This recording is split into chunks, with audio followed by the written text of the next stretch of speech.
Un an déjà. Un an qu'Emiliano Sala a disparu. Un an que le FC Nantes pense à lui à chaque match. La 9e minute, le numéro porté par l'Argentin est devenu sacré à la Beaujoire.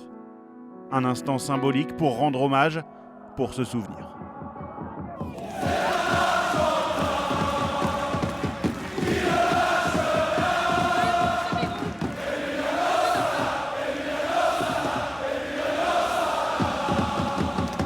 Je pense qu'on va la perdurer pendant un bon moment, cette 9e minute, parce que voilà, c'est difficile pour nous supporters et on l'a encore à travers la gorge et pour nous il ne sera jamais dans nos cœurs. Et c'est pour ça que cette 9e minute est très très importante. Un an après, Emiliano Sala garde encore une précieuse place dans le cœur des Nantais. Celle d'un joueur à part, dévoué, d'un guerrier auteur de 42 buts en 3 saisons et demie avec les Canaries. Mais aussi celle d'un homme simple, authentique, d'un ami. Moi, c'était quelqu'un qui était bien au-delà d'une relation de foot et de travail. Et on passait beaucoup de temps ensemble, même en dehors du club. Il était très proche de ma femme, de ma fille. Donc, il avait vraiment toujours une pensée pour les autres, en fait. Il apportait le sourire, vraiment.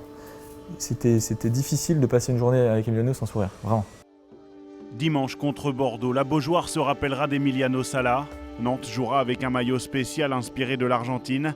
Une bâche à l'effigie du joueur recouvrira le rond central.